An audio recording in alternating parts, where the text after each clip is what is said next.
The girls from my class. So we're going to talk about scatter plots and lines of regression. I don't want to take And this chapter is actually pretty easy. It's not that hard. It just looks a little more complicated than it actually is. All right, so don't be worried about it.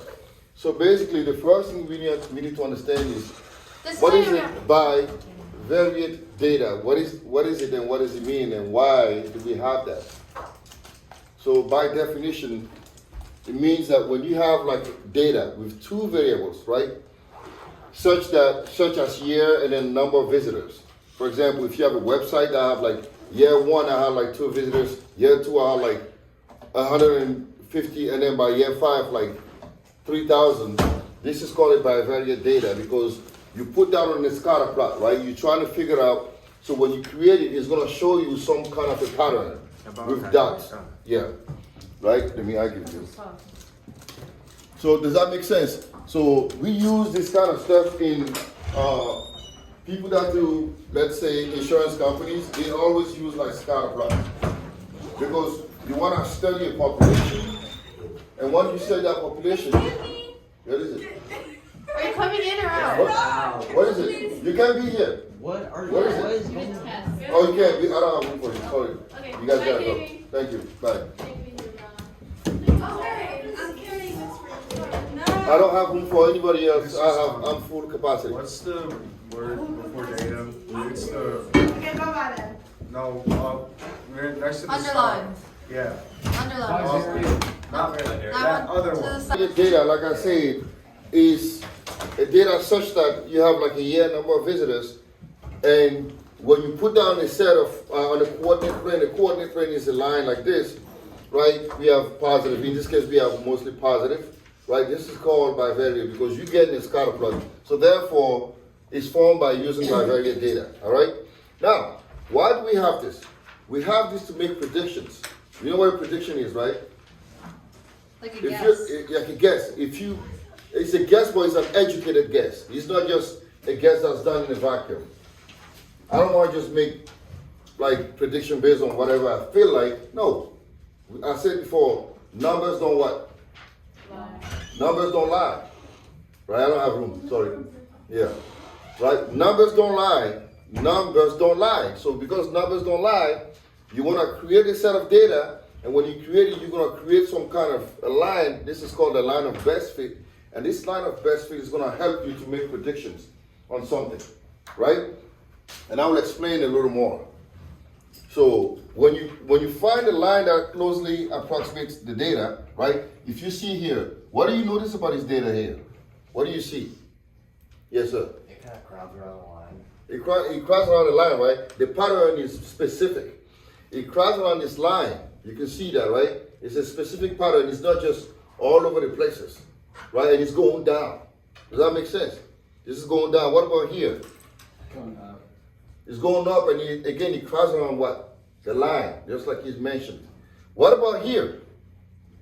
There's no line. It's just all in random places. Random places. That's the key word. It's random. There is no pattern really. Everything is just random. It's like here. There is no specific pattern, right? For example, let's try to see our soccer team. So if you want to study a pattern on our soccer team, stop? I'm just saying, like, if we look throughout the year, right? Christian school. Like, what's their pattern like? If you go from 2001 to like 2024, as far as wins, and so it's gonna be specific, right? So every time you go, you know, like we're gonna have like a 2015 pattern. Every soccer player, get out. So where you're going? 2022 is No, just they dead don't really zero. know. We didn't have a team. You know what I'm saying? Like, No, we had a really good team. Wait, Like- Salami, can you read Yeah, what the not bivariate like data those. is? yeah. 2000. All right, let me read that again. What does the N mean? I don't. Bivariate data, right? A data with two variables such as year and number of visitors are called bivariate data. When a set of bivariate data are plotted on a coordinate plane, then they refer to as what? It's referred to as a scatter plot, right? I wasn't trying to laugh. I'm serious, man. You know what I'm saying? So now here Such a we have this set of data here, right? Now it forms a specific pattern. It's not all over the places. Okay? And then here, this is, now we're gonna talk about correlation later, right? Correlation. Now here the correlation will be strong, but it's negative because everything is going down. Here, the correlation is positive because it's going up. And then here there is no correlation. It's basically like zero. We're gonna talk about it shortly. But right now we're just understanding this. Now, when you have like a specific pattern, you want to capture that data, you use what you call a line of best fit, right? A line of best fit is what? It approximately captures the entire data. It's a good representative for the data. Does that make sense? That line is used to capture most of your data. Does that make sense? You get it? Yes or no? Not really. Sure. All right, so if I have a set of data like this, right?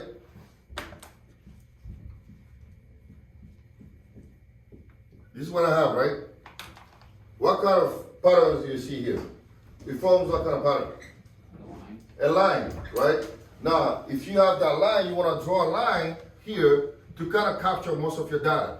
Now, why is it important? Because you're going to use this line to make predictions, right? Because you're trying to study a pattern, and then that line is going to help you make that prediction. So basically, let's say you're in Florida, right? You're in Florida. If you go to Florida now, you are in an insurance company, right? So you're gonna see that the more people move there, I don't know what patterns you can. I mean, come up with any kind of scenario, right?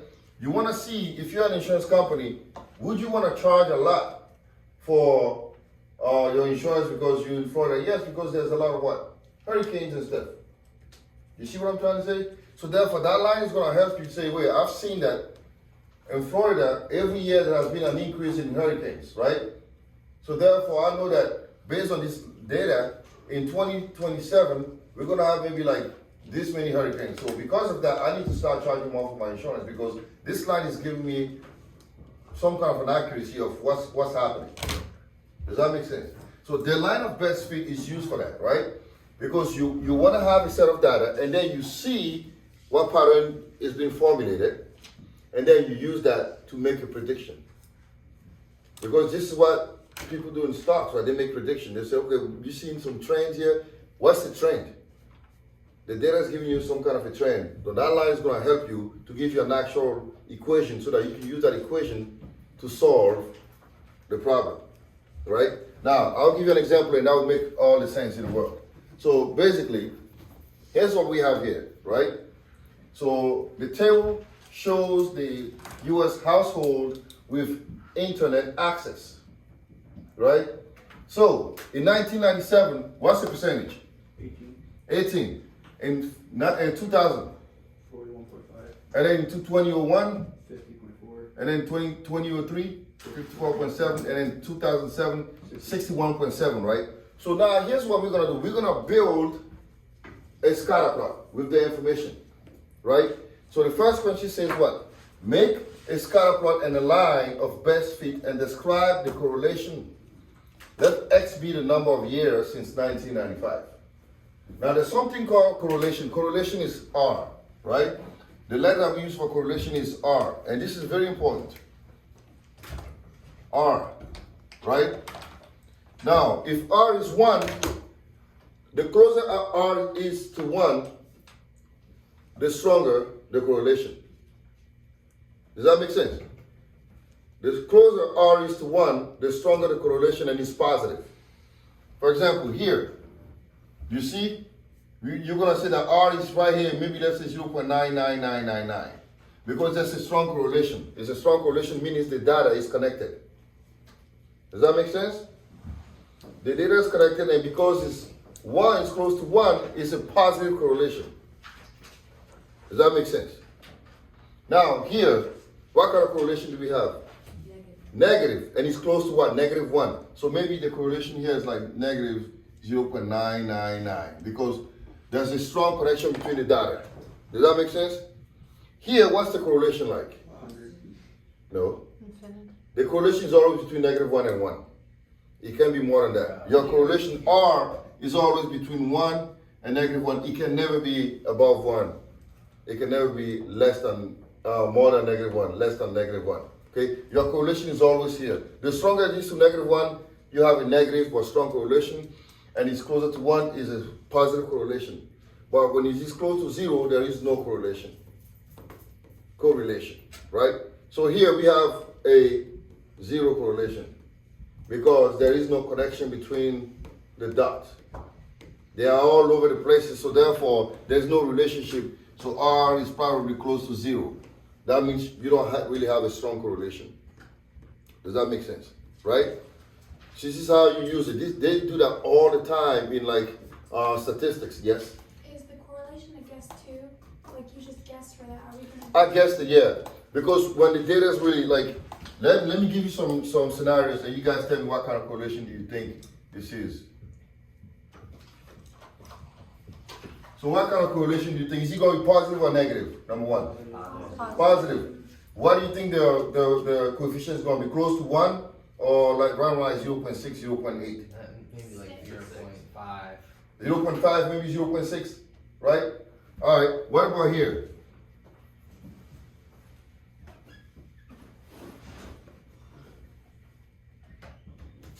Now what kind of correlation is this?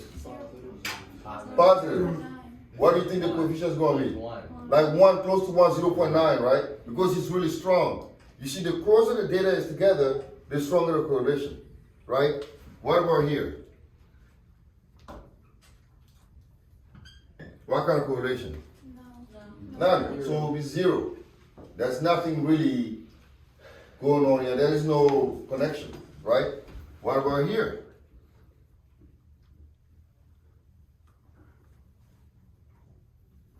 What would you say? I think negative. What do y'all think? Negative. It's negative, but there's outliers. Negative what? But there's outliers. Outliers, right? Negative what, for example? Like No, that's a reflection. negative like 0.5. 7? Right, because 2 of them are standing out. Everything else is here, but these 2 things, they call these outliers, right? You know what an outlier is? It's something that's not part of the norm, right? So for example, your age is here. If I were to guess 16, 17, I'm like above that way, so I'm an outlier because I don't belong. As far as I don't belong on the benches, on your seats, right? Because I'm an outlier. Because most people, what would be the correlation in your age? Would it be positive or negative? Positive, because you guys are all around the same age, right? And you getting what? You're gonna keep getting older. You're not getting younger. You know, like you're getting older, so all your and you're gonna be going around the same age, right? So it's gonna be positive. Does that make sense, Jay? Yes. You get that? All right. So now that we understand what a correlation is, now let's try to build a scatter plot. Where's my realization? Why is that easy? Is it Indian food? All right, let's try to build this, right? So let's pay attention. It says what? Makes a scatter plot and a line of fit and describe the correlation. Let X be the number of years since 1995. So X is going to be here or here. Here, right? X is here and year will be right here, right? X is number of years and percent will be here. P will be here. So it's number of years since 1995. 7. 1995? The chart up there has 7. Yeah, but I wanna start with the problem is telling me that since 1995. So that means this one will be what? How many years is that since 1995? 2, right? 2 years. This one will be 5, this one will be 6, this, 8. and then this 12. 12, right? So we're gonna have let's do this. 13. No. 13. Which one is 13? Never mind. No, she was saying between 2000 and 2001, you put 5 and 6. Oh. It's a guesstimate. That's right. Right, so 2 is right here, and then let's do percentage, right? We're going up to 60. So let's go 10, 20, 30, 40, 50, 60, and 70. All right, so here 2 and 18. So somewhere around here, you guys agree with me? Yeah. What about 5 and 41.5? 5 is here, 41 somewhere right here, right? Are you agreeing? Yes. 6 and 2001. So 2001 is 6 and then 50.4. So 50 somewhere, 50.4 somewhere here, right? And then next is 8 and 23, and it's 54.7, maybe somewhere around here. And then 12 and 61.7, so somewhere around here, right? So the line of best fit, if I was to draw a line, right, I want to capture most of the data, right? That line would probably go here like this, right? That would be a good line to draw because you want to capture most of the data. Does that make sense? Now, they're telling us use 2 ordered pairs to write a prediction equation. You can use any one of them, right? So if I want to use 2 ordered pairs, do you think it would be wise for me to use this one? Probably not. Well, what about these 2 right here? This one and this one, right? That would be good, right? So it would be 2 and what? 2 and 18, right? And then, what is this one? That's 8 and 54.7, right? Are we following so far? Are we good? Yes or no? Yes. Who's not getting it? What's going on? So, if there are any outliers, it doesn't affect if it's positive or negative. It's just the majority. Yeah, the majority. This is not really an outlier. It's not too far from the line, right? Outlier will be like somewhere way here. This is really still close to it. And then, granted, my stuff is not very accurate, right? So I want to use this guy and that guy to find my equation. So now we need to find what? We need to find our slope. This is x1, y1, and x2, y2, right? So somebody help me. What's the slope? M will be what? 54.7 minus 18. All right. Over 8 minus 2. So that is, what's 54.7 minus 18? Like 34.7. All right. 34.7 over 6. 36.7. Oh, 36.7. So So what's 36.7 over 6? 6.7. Are you doing it in your head? 6.116. I don't trust you. 6.116. That was close. 116 like this? Rounded 7. 7? All right, thank you. Now we have y equals 6.117x plus b. Now we need to find b, right? Are we following so far? Right? So I can use this one to solve for b, right? So I'm going to replace x by 2 and then y by 18, right? So I'm going to go 18 is equal to 6.117 times 2 plus b, right? Somebody help me find b.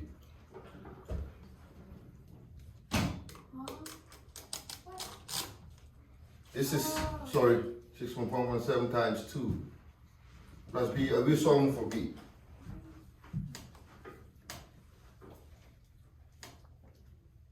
Help me. I don't have my calculator. Where is it? In my backpack. Cole, can you help me? B is 5.767. All right. B is 5.767. Yes. All right. So B is 5. So now the equation is complete, right? It's y equals 6.117x plus 5.767, right? Now, we have the prediction equation, right?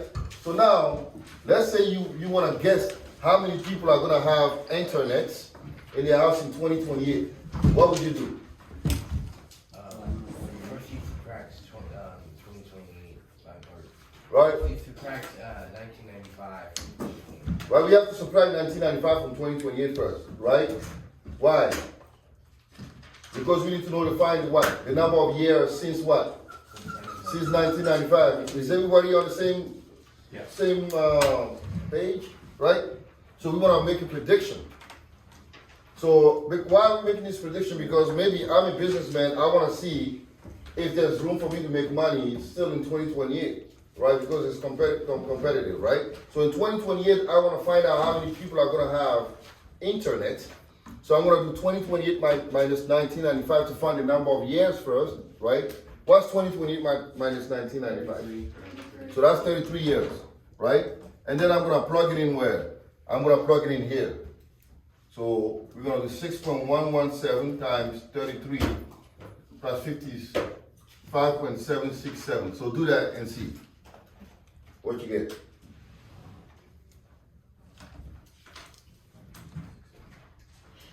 And then add it. 207,628. 207. Yeah. 33 times 6. Point, .117. yeah, I got 207.628 also. Ooh, okay. 207.628. So about 207%. That's a pretty gigantic number. I mean, All right, You're anyway. doing wrong. Well, that's what numbers don't lie. So okay, I guess that's what it is. I don't know now. Right? Because yeah, pretty much everybody's gonna have an M plus more. So sometimes you have what you call an exaggeration because once 100% is hit, it's 100%. Everybody has it, right? This is pretty much sometimes prediction can do that. They can give you numbers that are superfluous if that word exists. That's the French word I translated. I don't know if that superflu means like numbers that are like outside of the norm, right? So That's it. I don't know. Anyway, so I want to Wait, stop what's the here. word? Superfluous. Superfluous. Yeah. Look it up. So I want to stop here because tomorrow, Monday, we can do lines of regression because you guys do Wait, what are Yeah. we doing tomorrow? Don't we have a the test? test. Yeah. I'm not gonna be here tomorrow. Where you going? My dad's house. Okay. All right. So let me stop.